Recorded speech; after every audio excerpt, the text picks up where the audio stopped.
নমস্কার বন্ধুরা, welcome to SN news. তো বন্ধুরা, এই ভিডিওতে আমরা কথা বলতে চলেছি ইন্ডিয়ান ফুটবল রিলেটেড বেশ কিছু গুরুত্বপূর্ণ আপডেট। তাই পুরো ভিডিওটি শেষ পর্যন্ত দেখার অনুরোধ রইল। আর যারা যারা ভিডিওটি দেখছো সবাই প্লিজ লাইক ও সাবস্ক্রাইব করে দিও। তো প্রথমে আমরা যদি মোহনবাগানকে নিয়ে কথা বলি, তো মোহনবাগানের মিডফিল্ডের প্লেয়ার অনিরুদ্ধ থাপা কিন্তু কাল রাতে মোহনবাগান ক্যাম্পে যোগ দেওয়ার জন্য কলকাতায় চলে এলো। এবং তাকে নিয়ে যে জল্পনাটা তৈরি হয়েছিল যে অনিরুদ্ধ থাপা মোহনবাগানে থাকছে না, ইস্ট বেঙ্গলে সই করতে পারে, তো এই পুরো ব্যাপারটা যে আদৌ সত্যি নয়, একটা মিথ্যা ঘটনা সাজানো হয়েছিল, তা কিন্তু পরিষ্কার হয়ে গেল। আর আমরা আগেও বলেছি থাপা কোথাও যাচ্ছে না, মোহনবাগানেই কন্টিনিউ করতে চলেছে। আর থাপাকে নিয়ে এই ভালো খবরের মাঝে কিন্তু মোহনবাগানের জন্য একটা খারাপ আপডেটও বেরিয়ে আসছে। আর সেটা হলো মোহনবাগানের গোলকিপার আর্স আনোয়ার শেখকে নিয়ে। তো আর্স আনোয়ার কিন্তু মোহনবাগান ছাড়তে চলেছে এবং তার নেক্সট গন্তব্য হতে চলেছে এফসি গোয়া। আর এটা মার্কাসি কিন্তু টুইট করে কাল জানিয়ে দিয়েছে। তো মোহনবাগানের সঙ্গে আর্স আনোয়ারের আরও একটা মরশুম কিন্তু চুক্তি রয়েছে। তো চুক্তি থাকলেও এফসি গোয়া কিন্তু আর্স আনোয়ার শেখকে কনভিন্স করে নিয়েছে। তো সবকিছু রেডি হয়ে গেছে, শুধুমাত্র পেপার ওয়ার্কটাই বাকি, যা দু একদিনের মধ্যে কমপ্লিট হয়ে যাবে।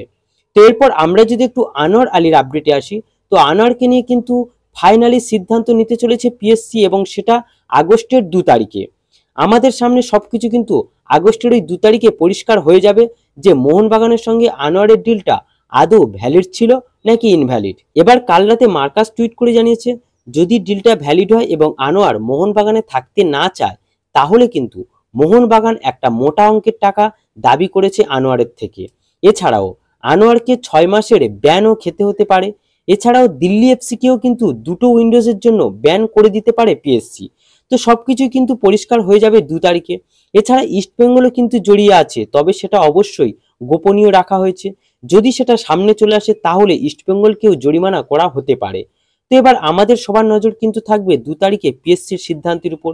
তো এবার পিএসসি কিন্তু ওই দিন শুধুমাত্র যে আনোয়ারের বিষয়টা দেখবে সেটা কিন্তু নয়, এছাড়াও সাজাদ হোসেন, মাখান চোটে, সুভাশিস রায়চৌধুরী, ফেথসেন মার্শাল, এইসব প্লেয়ারদের যে প্রবলেমগুলি রয়েছে সেগুলোও কিন্তু সলভ করার চেষ্টা করবে, যেমনটা মার্কাস টুইটে জানিয়েছে। তো এরপর আমরা যদি একটু মুম্বাই সিটি এফসিকে নিয়ে কথা বলি, তো মুম্বাই কিন্তু তাদের 6 নম্বর বিদেশিকে কনফার্ম করে নিল। তো সেই 6 নম্বর বিদেশি প্লেয়ারটি আর কেউ নয়, সে হলো থায় ক্রোমা, সিরিয়াস সেন্টার ব্যাকের প্লেয়ার, মার্কেট ভ্যালু 2.2 কোটি টাকা।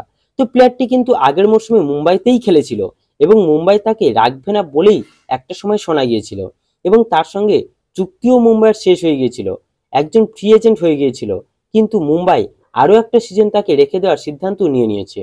তো গাইস, এই ভিডিওতে এই আপডেটগুলি জানানোর ছিল। যদি ভিডিওটি ভালো লেগে থাকে তাহলে অবশ্যই লাইক ও সাবস্ক্রাইব করে দিও।